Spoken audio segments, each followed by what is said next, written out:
art is an essential part of our daily lives, shaping the way we see and experience the world around us.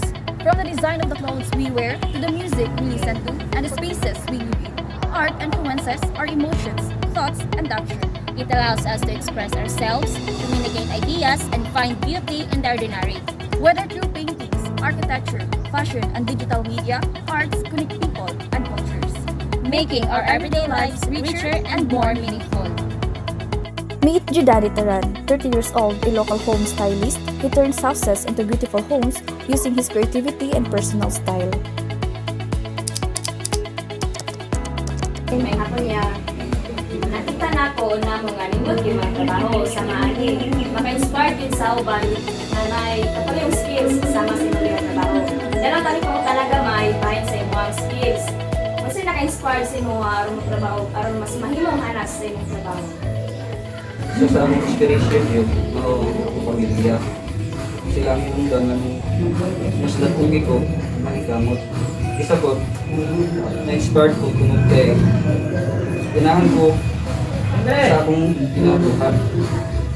Makagipay tanawin ko sa akong trabaho.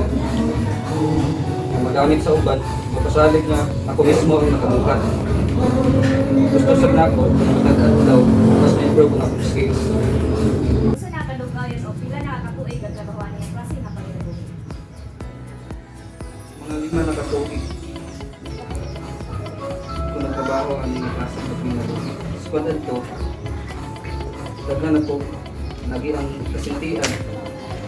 Kung nakatunan ang mga klase ng pinag-uwi. Kanang sa ibang kanang sikreto or secret bitaw kanang para mas kanang ibang trabaho kay tulido mulo di kayo siya. Ito sa pagtrabaho, samaan niya na pinag-uwi. Is kinahanglan, iuman niya yung trabaho. Sa gaboy, sa mga na. Basta ganahan ka sa iyong trabaho, mahimog yung maayo, pulido.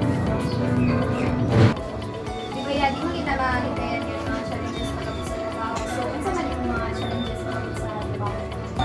Usaray, makulang sa materyales, bahado sa lawas, makapon. Pag nag-challenge para sa ato. Usapon, ang mapalpa ka sa pagbuhat, ikaw nang kinahanglan, ikaw sa imong kauplingon, nakitaas na pasensya, at pagturo. Kinahanglan, positibo lang kasi mo para makapadayon kasi ang trabaho. Kaniya, para sa mga kabatanunan, kung sa imo ang mga istorya or matambag sa mga kabatanunan na naay mga talent na gusto makatry sa imong ginagawa. Ayaw mo ka nandun magsugod. Pangitan yung talento, mag-practice mo. O papailugon, hindi mo sakto ang iyong trabaho. Kung mas ito ang iyong paluhan niya ito para buhatang di mo ang iyong trabaho na ipagsanig sa Ginoo para sa kabatanunan mas maayod yun na kapadayon ng skill. Salamat kayo kuya daw kining tabang sa amuha sa imong pag-operate sa amuha. Salamat kayo. Through his unique designs and handcrafted pieces, Judani not only enhances the beauty of every home, but also promotes the artistry and the talent in the local community. His work shows how the design can bring comfort, pride, and inspiration to families, proving that true beauty in a home comes from passion, creativity, and a deep connection to one's root. As we end this picture, Judani Taran's story reminds us that being an artisan is not just about creating beautiful things.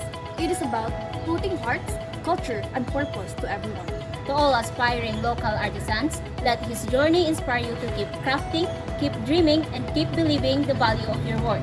Every creation you make has the power to tell a story, touch lives, and make every home a little more meaningful. This is Christine May Hapson Taran. And this is San May Veronas. Thank you and God bless us all.